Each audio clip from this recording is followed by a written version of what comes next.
Welcome to the Wisdom English classes for the students of CBSE class 12. This is part 2 of your chapter Indigo. So before we start, let us have a recap of the lesson. थोड़ा इसको interlink करते हैं first part से। जैसा कि हम लोगों ने देखा है, राजकुमार शुक्ला नाम का एक गरीब किसान जाता है गांधी जी से मिलने लखनऊ। उस समय गांधी जी लखनऊ में कांग्रेस के इंडियन नेशनल कांग्रेस के एनुअल कन्वेंशन को अटेंड करने पहुंचे हैं। वहां गांधी जी से मिलता है और बताता है कि हम चंपारण से आए हैं और वहाँ लैंडलॉर्ड्स हमारे साथ, हम लोगों के साथ, सारे शेयर क्रॉपर्स के साथ, सारे किसानों के साथ बहुत ही इनजस्टिस होता है हमारे यहाँ, तो आप चल के हमारे प्रॉब्लम्स को सॉल्व करिए। गांधी जी पहले तो उसकी बात पे ध्यान नहीं देते, लेकिन वो जहाँ जहाँ भी गांधी जी जाते हैं वहाँ वहाँ गांधी जी के पीछे पीछे वो भी पहुँचा हुआ रहता है और फाइनली वो गांधी जी के आश्रम भी पहुँच जाता है, सेवाग्राम अहमदाबाद में। और उसके इस संकल्प को देख के, इसके कमिटमेंट्स को देख के गांधी जी काफ़ी उससे प्रभावित होते हैं। उन्हें लगता है कि अगर ये आदमी इतना अगर कमिटेड है तो ज़रूर कुछ न कुछ बात है, और उसकी कमिटमेंट को देख के गांधी जी उससे बहुत इम्प्रेस होते हैं और उसको वर्ड दे देते हैं कि सच डेट को हम कलकत्ते में होंगे, एक मीटिंग अटेंड करनी है और वहाँ से वो शुक्ला उन्हें ले जा सकता है। गांधी जी के बताए हुए समय के अनुसार वो पहुँचा हुआ रहता है शुक्ला कलकत्ते में। गांधी जी जैसे मीटिंग से बाहर निकलते हैं, शुक्ला गांधी जी को पटने की ट्रेन में बैठा देता है और साथ में पटना आ जाता है। पटना में राजकुमार शुक्ला वो राजेंद्र प्रसाद को जानता था, जो उस समय पटना हाई कोर्ट में ही अपना प्रैक्टिस करते थे। वो ये राजेंद्र बाबू वही राजेंद्र प्रसाद हैं जो हमारे फर्स्ट प्रेसिडेंट भी बने।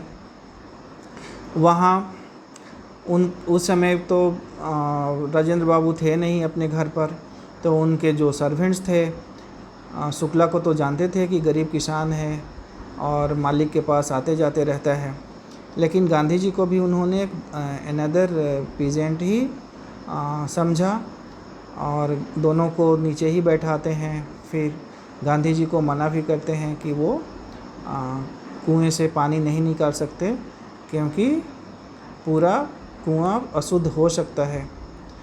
तो गांधी जी फर्स्ट टाइम अनटचेबिलिटी भी एक्सपीरियंस किए वहाँ। फिर गांधी जी चंपारण के रास्ते में मुजफ्फरपुर रुक जाते हैं 2 दिन के लिए। वहाँ वो एडवोकेट्स के साथ उनकी मीटिंग होती है, काफ़ी सारा डिटेल्स लेते हैं और फिर वहाँ से तो उस समय की जो स्थिति है चंपारण की, उसमें एंशिएंट एग्रीमेंट के अनुसार जो लॉन्ग टर्म एग्रीमेंट होता है, तो उसके अनुसार में जो भी एग्रीकल्चर लैंड्स होता था वो उसके मालिक अंग्रेज़ ही होते थे। बड़े बड़े भूभाग के मालिक अंग्रेज़ होते थे और जो इंडियन पीजेंट्स होते थे वो सिर्फ शेयर क्रॉपर्स होते थे, बटाईदार होते थे।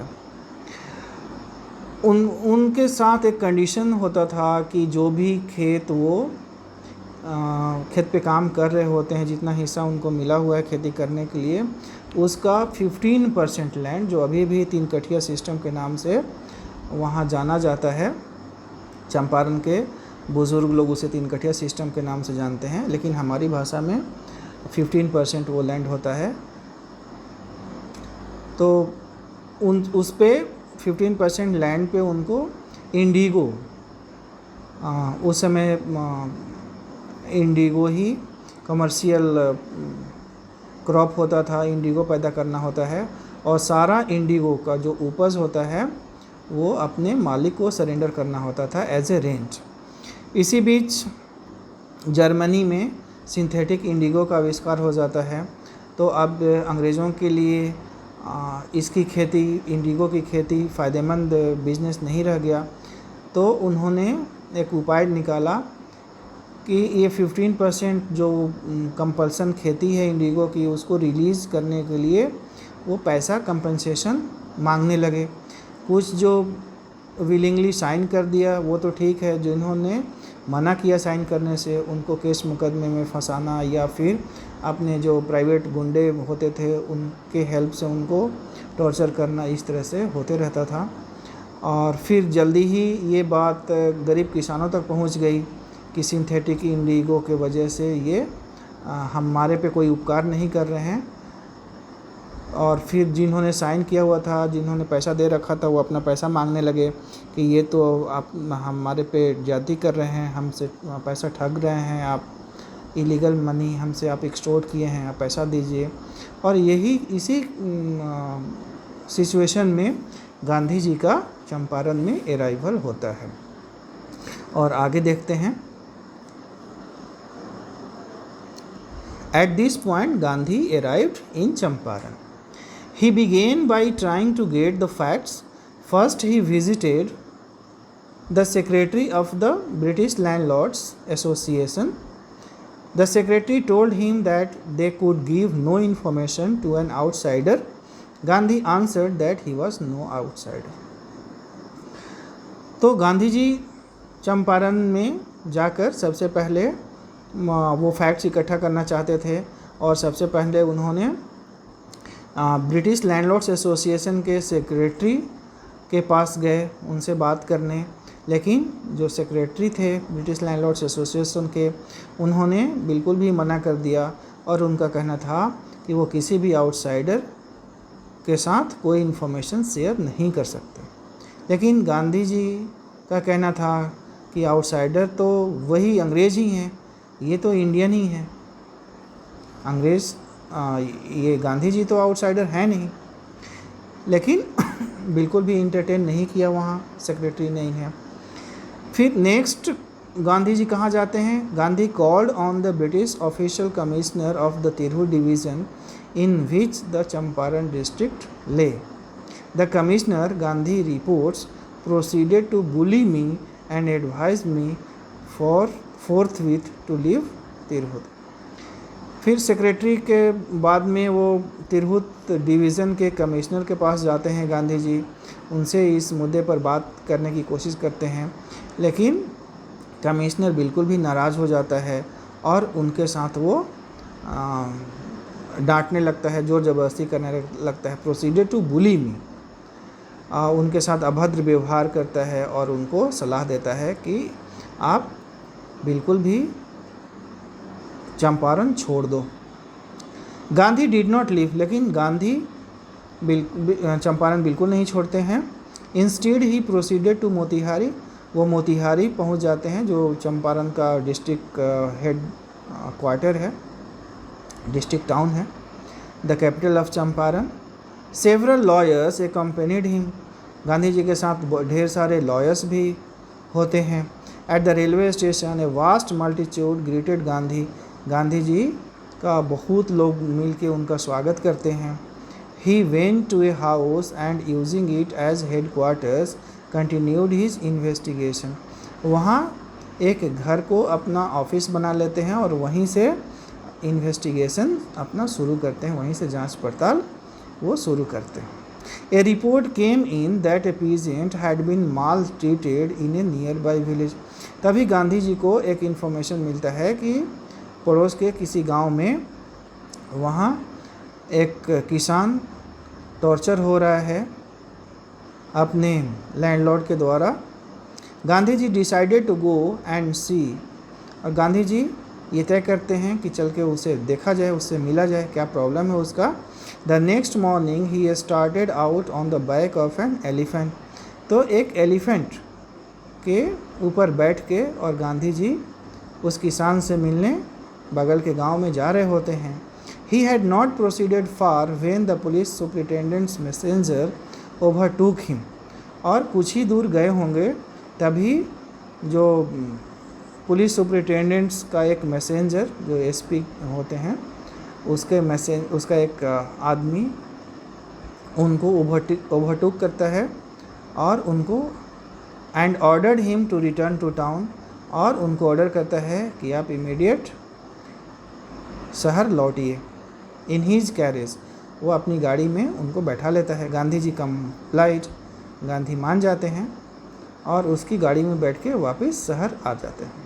The messenger drove Gandhi home where he served him with an official notice to quit Champaran immediately, और गांधी जी को उनके घर पहुंचा के और वहाँ एक नोटिस सर्व करता है। वो एसपी का जो मैसेंजर होता है उसमें लिखा होता है कि गांधी को इमीडिएट चंपारण छोड़ना पड़ेगा, उनके वजह से लॉ एंड ऑर्डर का प्रॉब्लम हो सकता है। Gandhi signed A receipt for the notice and wrote on it that he would disobey the order. तो गांधी जी उस रिसिप्ट को साइन करते हैं और उस पे ही लिख देते हैं कि he would disobey the order, कि वो इस ऑर्डर को नहीं मानते, इस ऑर्डर को वो डिसओबे करेंगे, वो चंपारण नहीं छोड़ेंगे। In consequence Gandhi received a summons to appear in court the next day. तो इसका जो कंसिक्वेंस होता है, चूँकि वो ऑफिशियल ऑर्डर को डिसओबे करते हैं गांधी जी, तो नेक्स्ट डे कोर्ट से गांधी जी को समन आता है, बुलावा आता है, मतलब कोर्ट नोटिस, जो कोर्ट कॉल करती है, कोर्ट नोटिस जो भेजती है उसको समन कहते हैं। तो नेक्स्ट डे गांधी जी को कोर्ट में हाजिर होना पड़ता है। All night Gandhi ji remained awake, रात भर गांधी जगे रहते हैं। He telegraphed Rajendra Prasad to come from Bihar with influential friends. Rajendra Prasad को वो टेलीग्राम करते हैं और उनको कहते हैं कि आप इन्फ्लुएंशियल जो आपके फ्रेंड्स हैं वो सबको लेके आओ यहाँ पे। ही सेंट इंस्ट्रक्शंस टू द आश्रम, फिर आश्रम में भी अपने यहाँ वो इंस्ट्रक्शन देते हैं। He wired a full report to the viceroy, और उस समय के जो वायसराय होते थे उनके यहाँ उनको भी वो अपना रिपोर्ट टेलीग्राम करते हैं। वायर्ड करते हैं मतलब टेलीग्राम ही उस समय का टेलीफोन हुआ करता था, या जो भी एक क्विक जो मैसेंजर आप कह सकते हैं, वो टेलीग्राम ही हुआ करता था। तो मैसेज को जल्दी पहुंचाने के लिए उस समय टेलीग्राम ही एक सहारा होता था, मीडियम होता था। तो गांधी जी वायसराय को भी सारा रिपोर्ट भेजते हैं। Morning found the town of Motihari black with pageants, और ये जो खबर है वो पूरे शहर में, पूरे मोतिहारी में और गांव तक वो जंगल में आग की तरफ फैल जाता है। They did not know Gandhi's record in south Africa. वो जो हमारे पीजेंट्स थे वो तो गांधी जी के साउथ अफ्रीका के रिकॉर्ड के बारे में तो जानते नहीं थे। They had merely heard that, वो तो बस इतना ही जानते थे, that a Mahatma who wanted to help them was in trouble with the authorities. वो सिर्फ इतना ही जानते थे कि एक महात्मा जो उनकी मदद करने आया है वो खुद ही प्रॉब्लम में फंस गया है यहाँ के अधिकारियों के वजह से। Their spontaneous demonstration in thousands around the courthouse was the beginning of their liberation from fear of the British. तो हजारों हजार की संख्या में पूरा कोर्ट कैंपस में इकट्ठा हो जाते हैं गरीब किसान, और वो एक इंडिकेशन होता है फर्स्ट टाइम ब्रिटिश के अगेंस्ट में इतनी बड़ी स्पॉन्टेनियस मतलब वॉलंटियर बिना बुलावे के हजारों हजार की संख्या में लोग पहुंच जाते हैं। तो this was the beginning of their liberation from fear of the British. तो ये एक जो ऐसी घटना है वो एक बिगनिंग है फियर ऑफ द ब्रिटिश। जो ब्रिटिश राज्य से उनको जो डर लगता था, ब्रिटिश पावर से जो डर लगता था, वो उसकी शुरुआत है कि अब डर नहीं होगा, उनको डर से निजात मिलेगा उन्हें। The officials felt powerless without Gandhi's cooperation. और उस समय स्थिति ऐसा हो गया कि ऑफिशियल्स जो भी थे वो अपने को हेल्पलेस महसूस करने लगे, वो गांधी जी की मदद लेने लगे, क्योंकि इतनी बड़ी जो भीड़ थी उसको कंट्रोल करना उनके बस की बात नहीं रहेगी, तो आउट ऑफ कंट्रोल हो रहे थे लोग। He help them regulate the crowd. Gandhi ji चूँकि वो लॉ एबाइड लॉ को मानने वाले एक नागरिक थे, तो उन्होंने भी मदद करी भीड़ को रेगुलेट करने में और अथॉरिटीज़ को हेल्प करने में। He was polite and friendly. Gandhi ji उस समय बिल्कुल ही पोलाइट और फ्रेंडली ही थे। He was giving them concrete proof that their might hitherto dreaded and unquestioned could be challenged by Indians. और गांधी जी ने दिखा दिया कि जो ब्रिटिशर्स जो पहले अनक्वेश्चनड अपने को, अनडिफीटेड अपने को मानते थे, अनचैलेंज्ड अपने को मानते थे, अब वो बात नहीं है। Could be challenged by Indians, कि इंडियंस उनको चैलेंज कर सकते हैं। तो ये फर्स्ट टाइम ये इंडिकेशन होता है। The government was baffled. Government तो काफ़ी परेशान हो गई थी, बिल्कुल भी कंफ्यूज, उनको समझ नहीं आ रहा था इतनी बड़ी भीड़ के साथ क्या किया जाए। द प्रोसिक्यूटर रिक्वेस्टेड द जज टू पोस्टपोन द ट्रायल। और जो सरकारी वकील थे प्रोसिक्यूटर, उन्होंने जज को रिक्वेस्ट किया कि ट्रायल को पोस्टपोन किया जाए। Apparently the authorities wish to consult their superiors. फिर जो अथॉरिटीज़ वहाँ पे थे वो अपने जो सीनियर्स थे, सुपेरियर ऑफिसर्स थे, उनको उन्होंने कंसल्ट किया। Gandhi protested against the delay. और ये सब चीज़ों में काफ़ी डिले हो रहा था, प्रोसीडिंग से स्टार्ट नहीं हो रहे थे, तो गांधी जी इसको प्रोटेस्ट करते हैं। He read a statement pleading guilty. और एक स्टेटमेंट गांधी जी पढ़ते हैं जिसमें वो खुद को गिल्टी बताते हैं। He was involve, he told the court. वो कोर्ट को बताते हैं कि he was involve and he was guilty in A conflict of duties. वो कहते हैं कि Gandhi ji conflict of duties में खुद को इन्वॉल्व पाते हैं। अब कन्फ्लिक्ट ऑफ ड्यूटीज़ क्या है, ये एग्जामिनेशन पॉइंट ऑफ व्यू से भी ये आप बच्चों को जानना चाहिए। ऑन द वन हैंड, एक तरफ, not to set a bad example as a law breaker. चूँकि गांधी जी एक लॉ ब्रेकर के रूप में अपना इमेज नहीं बनाना चाहते थे, वो लॉ अबाइड पर्सन थे। On the other hand to render the humanitarian and national service. लेकिन दूसरे तरफ उनको अपना जो कंसाइंस है उसकी भी बात माननी चाहिए, क्योंकि एज एन इंडियन उनको अपना नेशनल सर्विस भी देना है और एज ए ह्यूमन बीइंग उनको ह्यूमैनिटेरियन ग्राउंड पे भी हेल्प करना है लोगों को, for which he had come, जिसके लिए वो आए थे वहाँ Champaran. He disregarded the order to leave. कहते हैं गांधी जी क्योंकि उन्होंने ऑफिशियल ऑर्डर को डिसोबे किया। ऑफिशियल ऑर्डर उनको आया था कि आप चंपारण जल्दी से छोड़ दीजिए, तो उन्होंने मना किया, डिसोबे किया। फॉर विच ही है, हाँ, not for want of respect. और गांधी जी का कहना था कि हमने जो डिसोबे किया ऑफिशियल ऑर्डर को, वो इसलिए नहीं कि हम पॉपुलर हो जाएंगे या लीडर हो जाएंगे या रिस्पेक्ट हमें मिलेगा,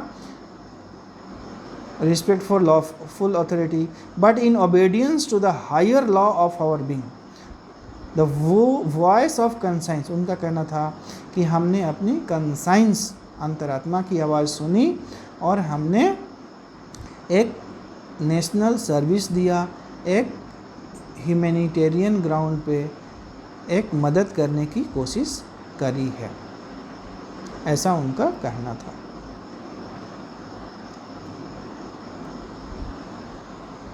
he asked the penalty due. और उनका कहना था कि चूँकि वो लॉ को डिसोबे किए हैं, ऑर्डर को डिसोबे किए हैं, इसलिए वो गिल्टी हैं, and he was ready for the punishment, वो पनिशमेंट के लिए तैयार हैं। लेकिन उन्होंने अपनी अंतरात्मा की आवाज़ पे ये काम किया, क्योंकि एक इंडियन होने के नाते जो दूसरे हमारे इंडियन भाई बहन हैं वो अगर ट्रबल में है तो उनकी सेवा करना हमारा एक फ़र्ज़ भी है। ह्यूमैनिटेरियन एक बीइंग ए ह्यूमन भी हमारा फ़र्ज़ बनता है और एज अ सिटीज़न भी हमारा फ़र्ज़ बनता है। तो हमने अपनी अंतरात्मा की आवाज़ सुनी, लेकिन वो कहते हैं कि I am ready for the penalty due, punishment due, हम पनिशमेंट के लिए तैयार हैं। The magistrate announce that he would pronounce sentence after a 2-hour recess and asked Gandhi to furnish bail for those 120 minutes. फिर मजिस्ट्रेट गांधी को कहते हैं कि वो 2 घंटे बाद अपना कुछ फैसला सुनाएंगे, लेकिन इस 2 घंटे के बीच में 2 घंटे के अंदर आप अपना एक बेल पिटीशन फाइल कर दीजिए। गांधी रिफ्यूज़, लेकिन गांधी वहाँ मना कर देते हैं कि मुझे बेल नहीं चाहिए, हमने गलती करी तो हमें सज़ा के लिए मैं तैयार हूँ, मुझे सज़ा दे सकते हैं आप। द जज रिलीज्ड हिम विदाउट बेल, और फिर फाइनली क्या होता है, बिना बेल के ही जज उनको रिलीज़ कर देते हैं। When the court reconvened, the judge said he would not deliver the judgment for several days. और जब कोर्ट रिकन्वेन होता है, रिज्यूम होता है, तो जज का कहना था कि वो अभी कुछ दिनों तक अभी वो जजमेंट डिलीवर नहीं कर सकते, जजमेंट नहीं सुना सकते। Meanwhile he allowed Gandhi to remain at liberty, और गांधी को फ्री कर देते हैं कि वो फ्री हो सकते हैं। Rajendra Prasad, bridge Kishore Babu, Maulana Mazharul Haq and several other prominent lawyers had arrived from Bihar. Bihar से बहुत सारे prominent figures, prominent personalities Rajendra Prasad के यहाँ आए हुए थे, जिसमें राजेंद्र प्रसाद तो खुद हैं ही, ब्रिज किशोर बाबू थे, मौलाना मजरूल हक और बहुत सारे लोग वहाँ पे आए हुए थे गांधी की मदद करने। They conferred with Gandhi, Gandhi के साथ उनका बातचीत होता है। What would they do if he was sentence to prison, Gandhi asked. फिर गांधी उनको पूछते हैं, उन लोगों को पूछते हैं कि अगर मान लो कि मुझे जेल हो जाए तो आप क्या करते, क्या रोल होगा आपका।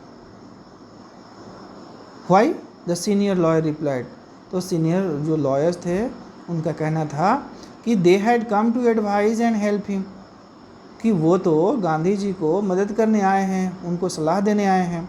If he went to jail, अगर गांधी जेल चले जाएंगे, there would be nobody to advise, तो फिर एडवाइस वो किसको देंगे, एंड दे वुड गो, हम फिर वो घर चले जाएंगे।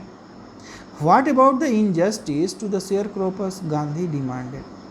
तो इसके बाद गांधी का कहना था कि आप घर जाने की बात कर रहे हो, तो फिर जो ये शेयर क्रॉपर्स हैं, जो बटाईदार हैं, गरीब किसान हैं, तो फिर उनके हक का क्या होगा, इनके साथ जो इनजस्टिस हो रही है फिर उसका क्या होगा। The lawyers withdraw to consult, Rajendra Prasad has recorded the upshot of their consultations. तो जो लॉयर्स थे वो क्या करते हैं, विथड्रॉ टू कंसल्ट करने से वो विड्रॉ कर लेते हैं, लेकिन राजेंद्र प्रसाद उस इंसिडेंट को रिकाउंट करते हैं, वो बताते हैं।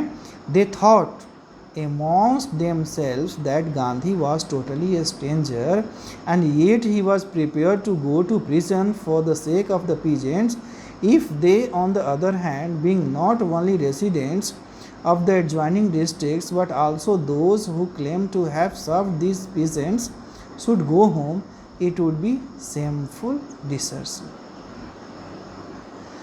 तो फिर उन्होंने आपस में विचार किया सारे लॉयर्स, और फिर वो इस कंक्लूजन पे पहुंचते हैं, उनका फिर महसूस करते हैं इस बात को कि गांधी जी जो उन लोगों के लिए, उन जगह के लिए वो एक अजनबी थे, स्ट्रेंज आदमी थे, जो हज़ारों किलोमीटर दूर से चल के और किसानों के मदद करने आए थे, उनके खिलाफ़ लड़ाई लड़ने आए थे इनजस्टिस के ख़िलाफ़, और वो जब जेल जाने के लिए वो तैयार हो सकते हैं एक अजनबी होके, और फिर ये लोग यहीं के होके और घर जाने की अगर बात कर रहे हैं तो ये तो बहुत ही शेमफुल डिसीजन हो, बहुत ही शर्मनाक ढंग से अपनी ड्यूटी से भागने वाली बात हो जाएगी।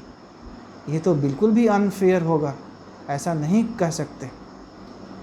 दे accordingly went back to Gandhi, और फिर से वापस गांधी के पास लोग जाते हैं, सभी गांधी जी को सॉरी कहते हैं।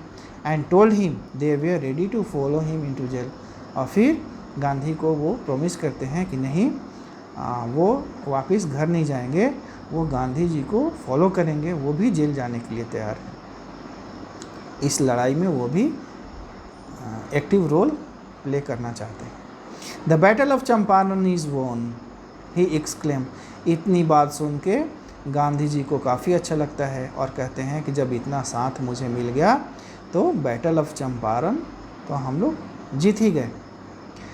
Then he took a piece of paper and divided the group into pairs and put down the order in which each pair was to court arrest.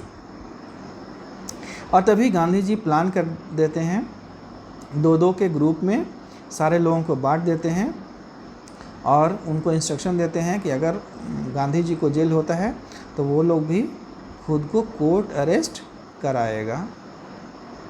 Several days later, और कुछ दिनों के बाद में, Gandhi received a written communication from the magistrate का एक letter आता है गांधी जी के नाम से, इन्फॉर्मिंग हिम, और उनको बताया जाता है उस लेटर में के माध्यम से that the lieutenant governor of the province had ordered the case to be dropped, कि lieutenant governor of the province जो हैं, जो राज्य के लेफ्टिनेंट जो गवर्नर होते हैं, उन्होंने केस को ड्रॉप कर लिया है, केस विड्रॉ कर लिया है, अब गांधी जी पे कोई केस नहीं चलेगा। सिविल डिसोबीडियंस हैड ट्रिम्ड, और the first time in modern India, और फर्स्ट टाइम आधुनिक भारत में फर्स्ट टाइम ऐसा होता है कि सिविल डिसोबीडियंस जो मूवमेंट है, जिसको हम चंपारण मूवमेंट के ही नाम से जानते हैं, या first struggle of India's independence के भी नाम से जानते हैं, वो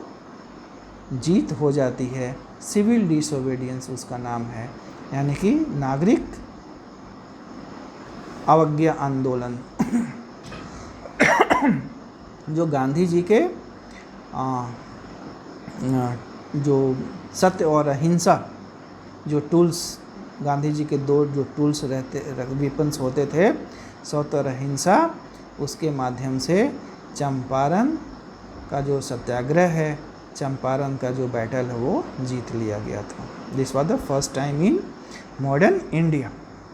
Gandhi and the lawyers now proceeded to conduct far flung inquiry into the grievances of the farmers. फिर इन लोगों का मनोबल और भी ऊंचा हो जाता है और सब मिलके और इंक्वायरी शुरू करते हैं कि फार्मर्स के और क्या ग्रीवांसेस हो सकते हैं। Depositions by about 10,000 peasants were written down, कम से कम 10,000 पीजेंट्स के ग्रीवांसेस को नोट किया गया।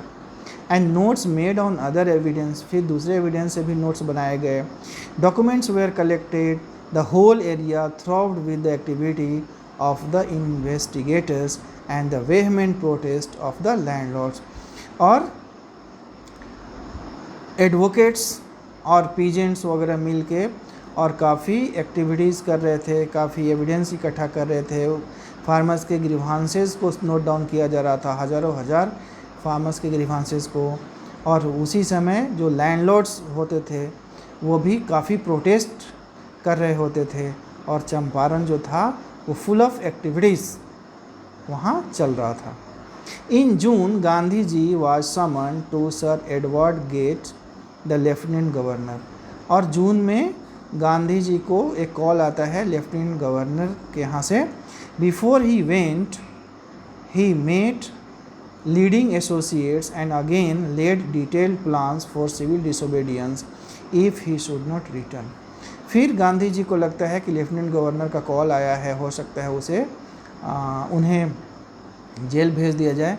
तो लेफ्टिनेंट गवर्नर से मिलने से पहले ही गांधी जी पूरा प्लान, फुल प्रूफ प्लान बना लेते हैं अपने जो भी लीडिंग जो एसोसिएट्स थे उनके, जो प्रोमिनेंट लोग वहाँ पे उनको हेल्प करने आए थे, सबके साथ मिल के Gandhi had 4 protracted interviews with the lieutenant governor. Lieutenant governor के साथ गांधी जी की 4 बार बात होती है और 4 मीटिंग होती है गांधी जी के साथ, गवर्नर के साथ गांधी जी की। who as a result appointed an official commission of inquiry into the indigo sharecroppers situation।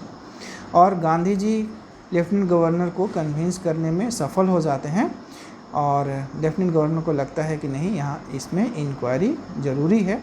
वो एक इंक्वायरी कमीशन सेटअप कर देते हैं lieutenant governor. The commission consisted of landlords, government officials and Gandhi as the sole representative of the peasants। उस inquiry commission में कौन कौन से मेंबर होते हैं? लैंडलॉर्ड्स होते हैं, गवर्नमेंट ऑफिशियल्स होते हैं और Gandhi sole representative of Indian peasants. Indian peasants के तरफ से सिर्फ गांधी जी रिप्रेजेंट कर रहे होते हैं। Gandhi remained in Champaran for an initial uninterrupted period of 7 months and then again for several shorter visits। तो गांधी जी लगातार 7 महीने तक चंपारण में रहते हैं और उसके बाद भी शॉर्ट विजिट्स होते रहता है उनका चंपारण में। The visit undertaken casually on the entreaty of an unlettered peasant in the expectation that it would last a few days occupied almost a year of Gandhi's life। तो गांधी तो एक राजकुमार शुक्ला नाम के एक साधारण से जो पीजेंट था, बेचारा गरीब किसान, जो उनको अप्रोच किया था, तो गांधी जी को लगा था कि चलो कुछ ही दिन की बात होगी, लेकिन गांधी जी को ये ऑलमोस्ट पूरा 1 साल चंपारण में रहना पड़ा था।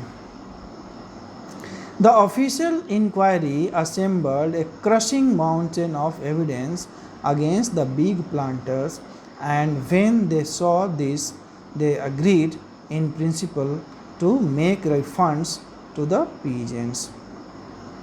But how much must we pay? They asked Gandhi। तो जो इंक्वायरी कमीशन बना, तो आफ्टर इन्वेस्टिगेशन ये इंक्वायरी कमीशन इस नतीजे पे पहुंचती है कि बहुत सारा एविडेंस जो बिग प्लांटर्स होते थे, जो अंग्रेज़ लैंडलॉर्ड्स होते थे, उनके खिलाफ मिलता है। तो इस नतीजे पे पहुंचते हैं कि नहीं, जो बिग प्लांटर्स हैं, जो अंग्रेज़ लैंडलॉर्ड्स हैं, उन्होंने बिल्कुल भी अन्याय किया हुआ है इंडियन पीजेंट्स के साथ। जो शेयर क्रॉपर्स थे उनसे पैसा भी ऐंठा है उन लोगों ने। तो एज प्रिंसिपल वो सिद्धांत के रूप में तैयार हो गए कि हाँ, रिफ़ंड मिलना चाहिए पीजेंट्स को, बट कितना मिलना चाहिए गांधी जी से वो पूछते हैं। They thought he would demand repayment in full of the money which they had illegally and deceitfully extorted from the sharecroppers. तो अंग्रेज़ तो ये उनका मानना था, अंग्रेज़ तो ये सोचते थे कि गांधी जी तो 100% रिफ़ंड की बात करेंगे, जितना पैसा उन्होंने उनको धोखे से या गैरकानूनी ढंग से लूटा है या एक्सटोर्ट किया है, ठगा है, वो सारा पैसा उन्हें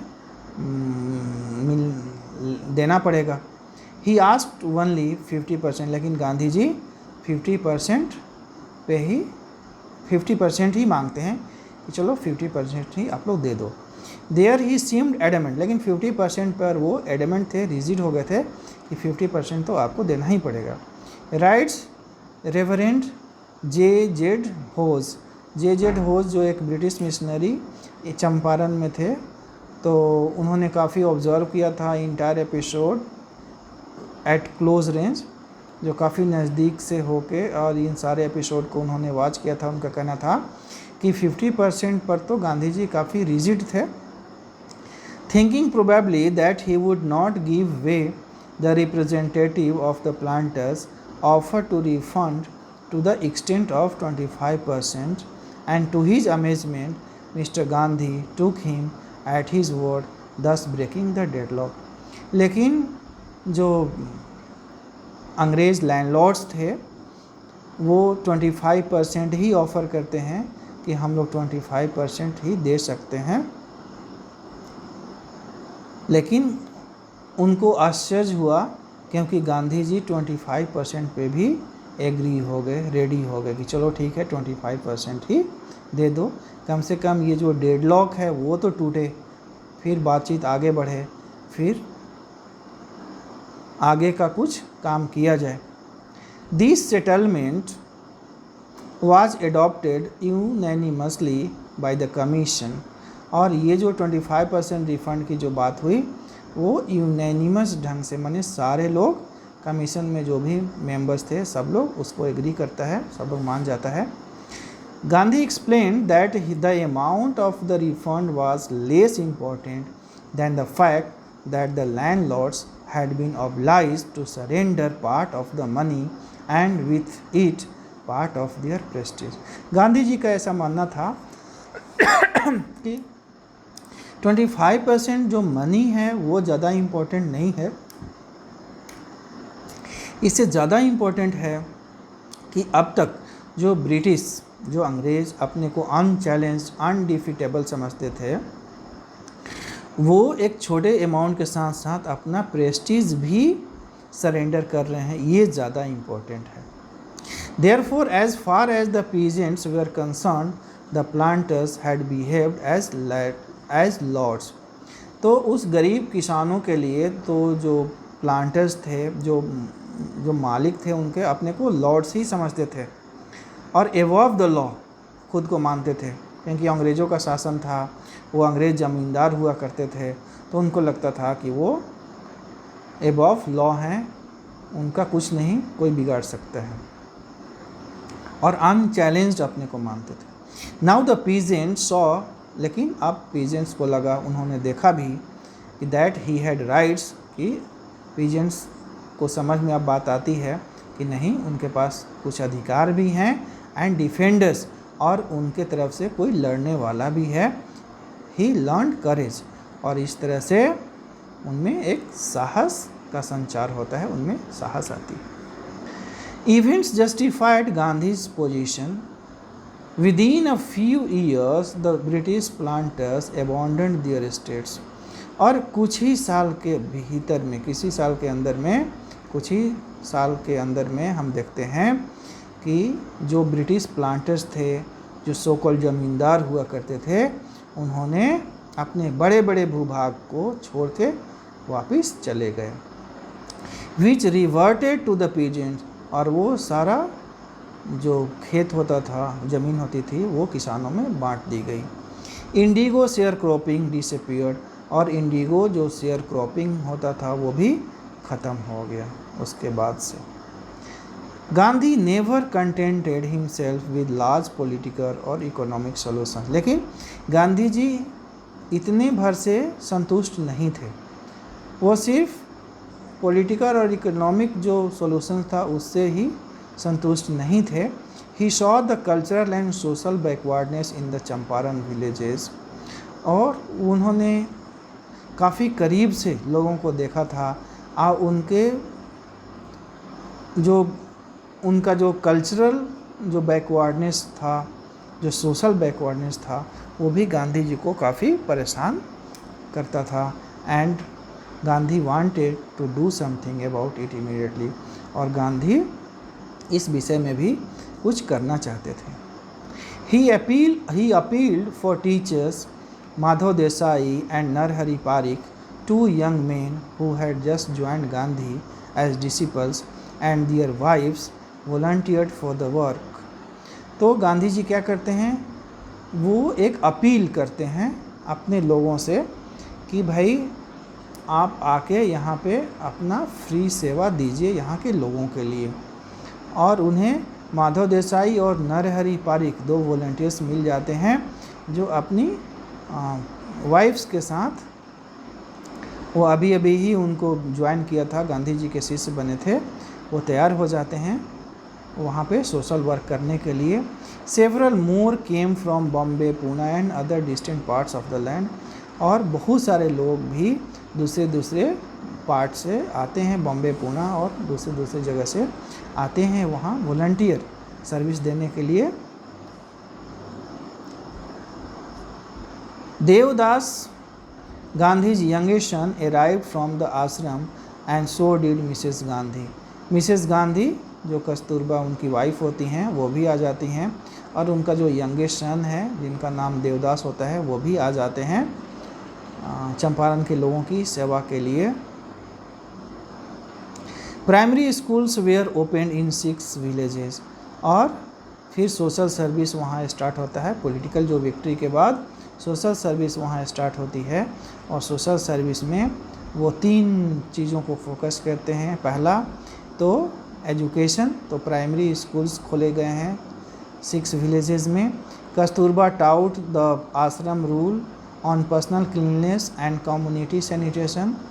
फिर वहाँ पे स्वच्छता अभियान चलाया जाता है, cleanliness and community sanitation. Personal cleanliness, personal hygiene कैसे हो रख सकते हैं अपने को, और कम्युनिटी सैनिटेशन कैसे कर सकते हैं, स्वच्छता अभियान चलाया गया है। और उसके जो इंचार्ज होते हैं वो कस्तूरबा होती हैं, गांधी जी की वाइफ होती हैं। फिर हेल्थ पर भी ध्यान दिया जाता है। Health conditions were miserable, Gandhi got a doctor to volunteer his services for 6 months. और गांधी जी को एक डॉक्टर भी मिल जाते हैं जो 6 मंथ्स अपना सर्विस देने के लिए तैयार हैं।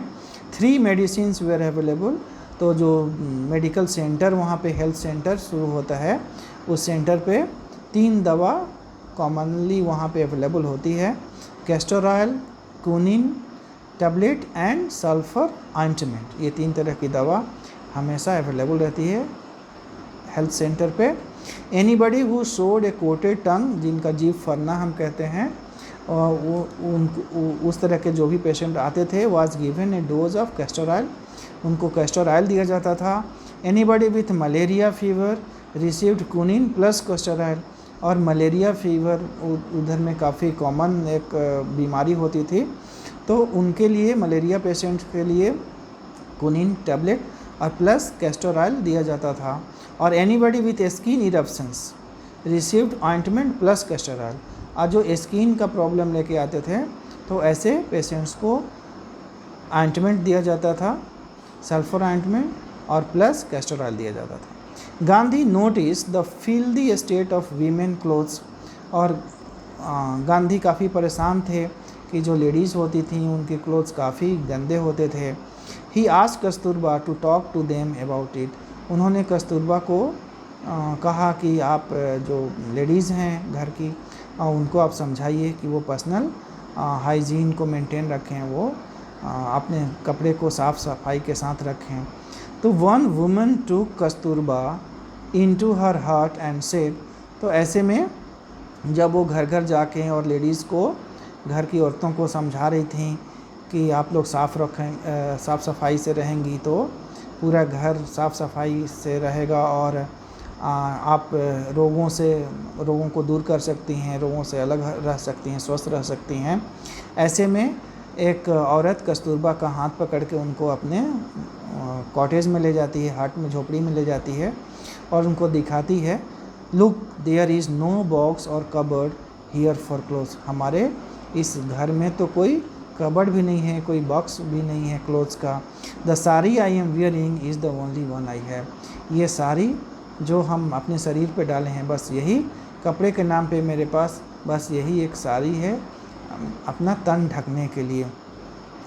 और आप साफ़ सफाई की बात करती हो, तो अगर हम इस साड़ी को साफ़ करते हैं तो तब तक मुझे बिना साड़ी के रहना पड़ेगा जब तक ये साड़ी सूख नहीं जाता है। तो इस तरह का एक्सट्रीम जो पॉवर्टी होती है वो भी देखने को मिलता है। तो वो जो उस समय का जो एरिया था, चंपारण जो गांव होते थे, वहाँ तो गरीबी भी है, वहाँ पे अशिक्षा भी है, और वहाँ पे सोशल बैकवर्डनेस भी है लोगों में। तो बहुत ही कंडीशन बहुत ही मिजरेबल होता है। गांधी जी काफ़ी आहत होते हैं इन सब चीज़ों को देख के। During his long stay in Champaran, Gandhi kept a long distance watch on the आश्रम, और चंपारण में रहते हुए भी आश्रम पर भी उनका नज़र रहता था। He sent regular instructions by mail and asked for financial accounts की भी बात वो चेक करते रहते थे अपना मेल भेज के। मेल तो उस समय तो ये मेल गूगल मेल की ज़माना था नहीं, वो टेलीग्राम ही करते थे। Once he wrote to the residents that it was time to fill in the old latrine trenches and dig new ones, otherwise the old ones would begin to smell bad. उस ज़माने में भी Gandhi ji open defecation को मना करते थे और वो कहते थे कि आप गड्ढे खोद के और वहीं पे अपना ये करो, जो भी नेचुरल आपका कॉल है उसको गड्ढा खोद के उसको रखो और फिर नए गड्ढे बना दो अगर वो भर जाए तो इस तरह से गांधी का जो स्वच्छता का आंदोलन था वो अपने ज़माने से ही वो ये लोगों को सिखाते रहते थे। The Champaran episode was a turning point in Gandhi's life. और इस तरह से हम देखते हैं कि चंपारण जो एपिसोड है वो गांधी जी के लाइफ में एक टर्निंग पॉइंट साबित होता है। क्यों? क्योंकि वो एक चंपारण एपिसोड ही था जहाँ से गांधी जी एक मास लीडर के रूप में अपनी पर्सनालिटी को डेवलप होता है गांधी जी का। गांधी जी एक मास लीडर के रूप में जाने जाते हैं और जो सत्य और अहिंसा की जो लड़ाई है उसका जो लेबोरेटरी है वो चंपारण में ही एक्सपेरिमेंट वहाँ पे होता है और सिविल डिसोबीडियंस गांधी जी का जीत जाता है। तो और फाइनली हम देखते हैं कि गांधी जी के लीडरशिप में 1947 में हमें आज़ादी भी मिलती है और गांधी जी फादर ऑफ नेशन हो जाते हैं। लेकिन उसका जो फाउंडेशन स्टोन है वो चंपारण ही है, चंपारण से ही शुरू होता है। इसलिए हम कह सकते हैं कि Champaran episode was really a turning point in Gandhi's life. What I did he explained, फिर वो कहते हैं कि मैंने क्या किया, was a very ordinary thing, मैंने तो बहुत छोटा काम किया। I declare that British could not order me about in my on country. उन्होंने तो बस एक ही कॉल किया कि भाई अंग्रेज़ हमें हमारे देश में हमें डिक्टेट नहीं कर सकते, बस यही तो हमने एक छोटा सा काम किया। वो लुइस फीसर को कहते हैं Gandhi ji. But Champaran did not begin as an act of defence, it grew out of an attempt to alleviate the distress of large numbers of poor peasants। तो चंपारण जो एपिसोड है वो सिर्फ एक ब्रिटिश रूल के अगेंस्ट डिफेंस ही नहीं है, ब्रिटिश रूल के अगेंस्ट एक लड़ाई ही नहीं है, एक ये वहाँ जो लोगों का जो डिस्ट्रेस है, जो चाहे वो पॉलिटिकल डिस्ट्रेस हो या सोशल डिस्ट्रेस हो या कम्युनिटी जो डिस्ट्रेस हो, उससे लड़ाई लड़ने का वो एक अभियान वहाँ से शुरू होता है।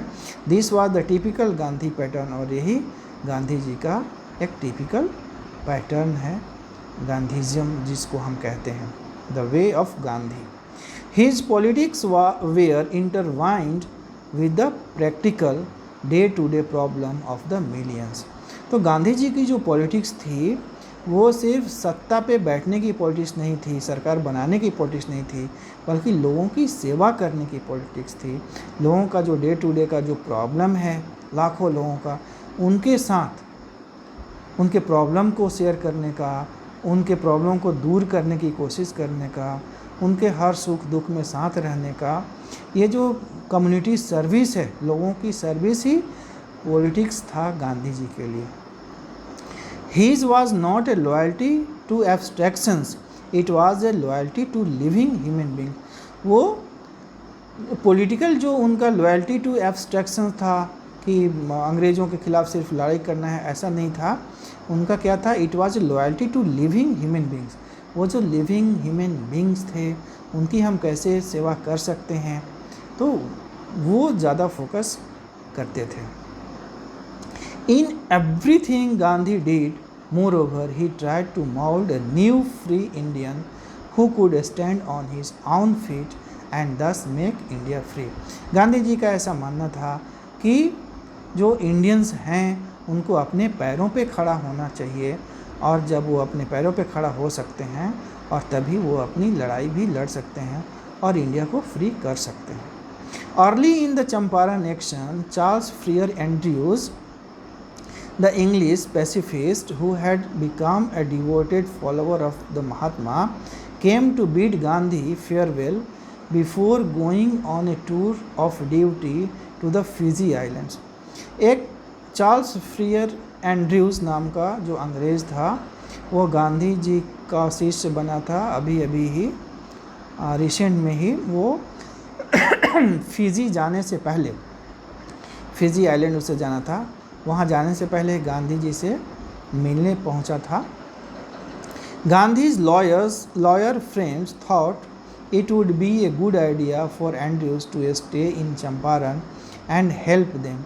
तो गांधी जी के जो लॉयर जो फ्रेंड्स थे वहाँ गांधी जी को हेल्प करने आए थे, वो थोड़ा सोचने लगे कि अगर अंग्रेज़ हमारे साथ अगर हो जाए तो हमारी लड़ाई थोड़ी आसान हो जाएगी। और एंड्रयूज़ वाज विलिंग, और एंड्रयूज़ भी चाहते थे कि वो गांधी का हेल्प कर सकते हैं चंपारण एपिसोड में, लेकिन उनका मानना था इफ़ गांधी एग्रीड, अगर गांधी परमिशन देंगे तो वो तैयार थे। But Gandhi was vehemently oppose, लेकिन गांधी ने बिल्कुल भी मना कर दिया और उनका कहना था, he said, you think that in this unequal fight it would be helpful if we have an Englishman on our side. अगर हम इस अनइक्वल फाइट में अगर किसी अंग्रेज़ को साथ में रखते हैं तो आपको क्या लगता है कि ये हमारे लिए हेल्पफुल होगा?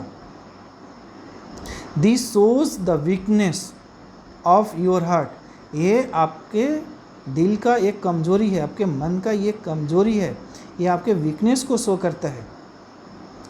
The cause is just and you must rely upon yourself, आपका जो काउज है वो जस्ट है, आप इंसाफ के लिए लड़ाई लड़ रहे हैं, जस्टिस के लिए लड़ रहे हैं, तो आपको अपनी लड़ाई खुद लड़नी चाहिए। गांधी जी का ऐसा मानना था कि आपको खुद पे विश्वास रखो और लड़ाई लड़ो, आपका जो काउज है वो एक अच्छा काउज के लिए आप लड़ाई लड़ रहे हैं और अंत में आपकी विजय होगी, बस विश्वास रखो, ऐसा गांधी जी का मानना था। You should not seek a prop in mister Andrews because he happens to be an Englishman, चूँकि एंड्रयूज़ सिर्फ एक अंग्रेज है और वो आपके लिए फ़ायदेमंद हो सकता है, वो आपके लिए एक एंजल हो सकता है, ऐसा बिल्कुल भी आपको नहीं सोचना चाहिए। गांधी जी का ऐसा मानना था। He had read our minds correctly, Rajendra Prasad comments, और राजेंद्र प्रसाद कहते हैं कि गांधी जी बिल्कुल भी हम लोग के माइंड को बिल्कुल पढ़ चुके थे। और and we had no reply, और गांधी जी के सामने फिर उन लोगों के पास कोई रिप्लाई नहीं, कोई जवाब ही नहीं था गांधी जी के इस तरह से जो कमेंट आया।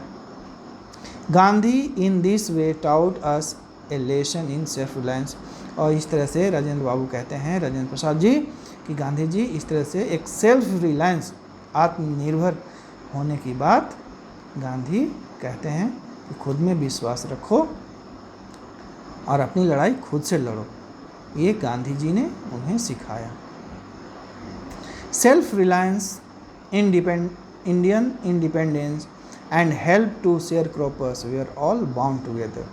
तो सेल्फ रिलायंस कि आपको खुद में विश्वास होना चाहिए, अगर आप एक अच्छे रीज़न के लिए लड़ाई लड़ रहे हैं तो आपको खुद में विश्वास रखना चाहिए। तो इस तरह से गांधी जी ने सेल्फ रिलायंस और Indian independence and help to sharecroppers, ये सबको एक साथ, we are all bond together, सबको एक साथ एक बॉन्ड के रूप में बांधा, और तब गांधी जी सक्सेसफुल हुए। तो इस तरह से इसी नोट पे ये चैप्टर ख़त्म होता है। In next part we will discuss all the text exercises of this lesson. तो आज के लिए इतना ही। Thank you very much.